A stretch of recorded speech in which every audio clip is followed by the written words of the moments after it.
What's up, guys? It's your boy Ethan here. Hope y'all are having a great day so far. Today we're going to be doing a different sort of video on my channel, something we're not used to seeing.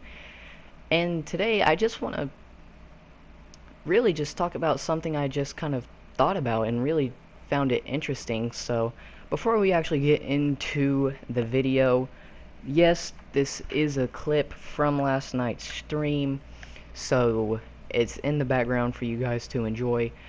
But going ahead and getting right into the video, what I want to talk about is the risk and reward factor.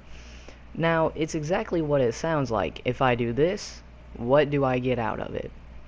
And not only is this good as a real life factor, but video games as well.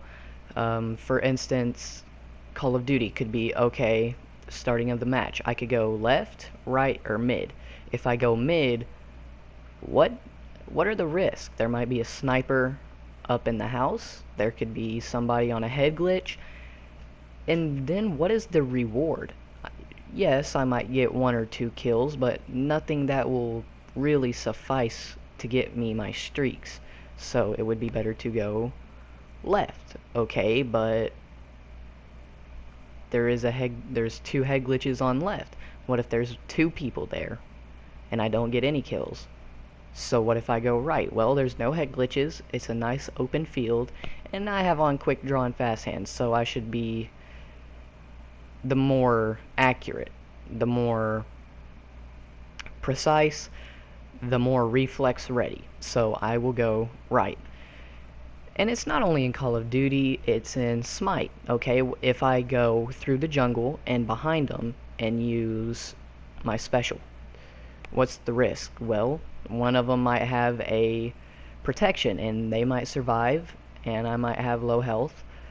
So therefore the risk would be me not killing them and dying.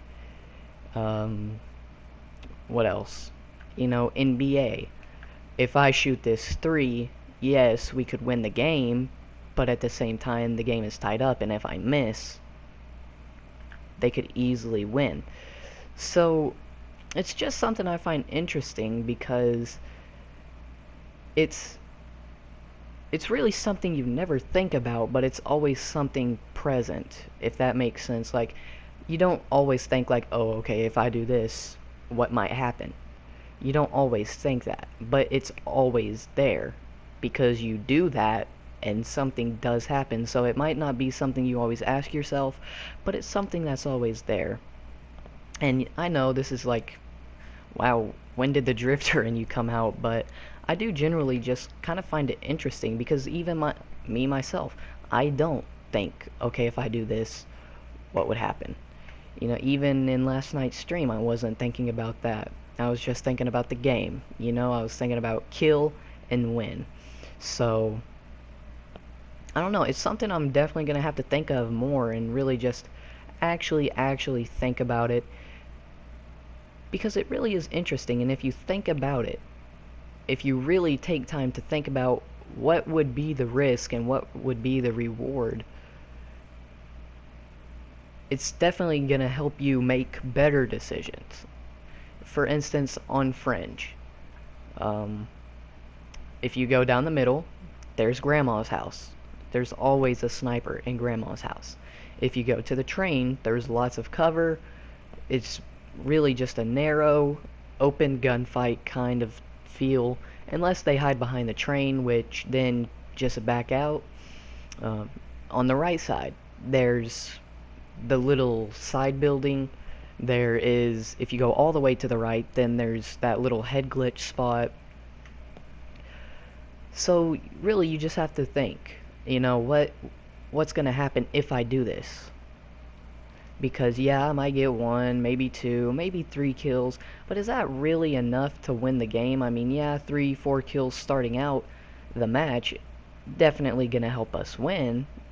It might put us in the lead, but in the long run, what is it really going to do for us?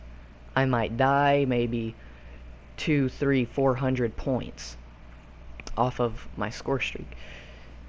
So maybe just put a little bit more thought into stuff before you do it. in real life, I mean, again, I'll say it, this is a good real life thing too. If I do this, what'll happen? You know, say, what if I got grounded? And okay, they didn't take the PlayStation away, they didn't hide it. What if I just got on just for a little bit and had some fun? Well, yeah, that might be a reward, fun, but what is the reward of fun when you have a huge risk of getting caught, and then they're gonna take it away? You're not gonna ever see it. You know, they might ground you for a longer amount of time. Let's see another example, and this this is actually an example from my stepdad. Bull riding was always something that he wanted to do, and he was working down in Idaho Falls, and he decided, okay, you know what? I've always wanted to ride a bull, so I think I'm gonna ride a bull.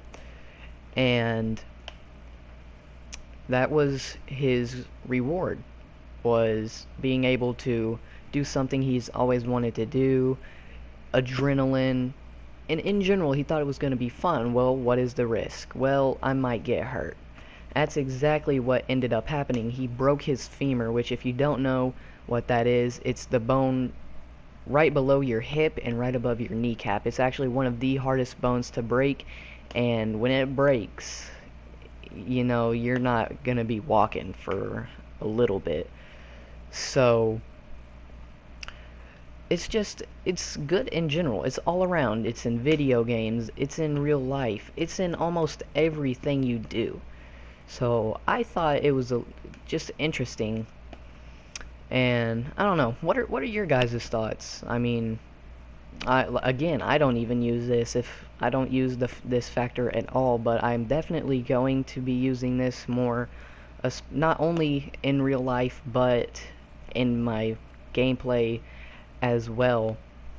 And I'm not gonna lie, I was actually using it just a little bit. I said, okay, I'm just gonna throw that down and I'm getting out of there. And the risk was, you know, maybe they don't, you know, go. And see, I wasn't thinking about that. What if somebody goes through the top? That wasn't a risk in my head, but it was a reality. So yeah, the reward, yes, I got one kill, but the reward, or the risk, was me dying. So I'm definitely going to use this a little bit more while playing. Going to use this a little bit more in real life. I don't know, I just thought it was generally interesting. To me it was. Let me know your guys' thoughts down in the comments, you know. And have you guys ever done this? Have you ever used it, like, if I do this, this will happen? You know, if you guys have ever used that in a game, let me know. And let me know how it worked out for you, because I'm definitely going to be using this factor more often, and hopefully it'll help me play a lot smarter, because, you know, I'm good. Don't get me wrong, I know I'm good, but certain games I'm not good, and I do think it's actually that kind of mentality. And oof, look at him eat that C4 sandwich. But I don't know, what are your guys' thoughts? I'm definitely gonna use it more. Hopefully I can be good 95% of the time, which I think I am good 95% of the time. I'm not cocky, I do generally think I am good most of the time. But for those times that I'm not, hopefully me practicing this factor will hopefully make me better all of those times that I'm not good. So if you guys liked the video, please leave a like down below. The Q&A still is going on, and I have decided next week I will be streaming Smite. So if you guys don't have it, it's free for the PlayStation 4. That's what I play on. So if you guys are interested in being in the stream with me, go ahead and download it. It's free again. And yeah, I will see you guys not only next week in the stream, but tomorrow with another video. Hope y'all have a great rest of your day. It's been your boy Ethan. Peace out.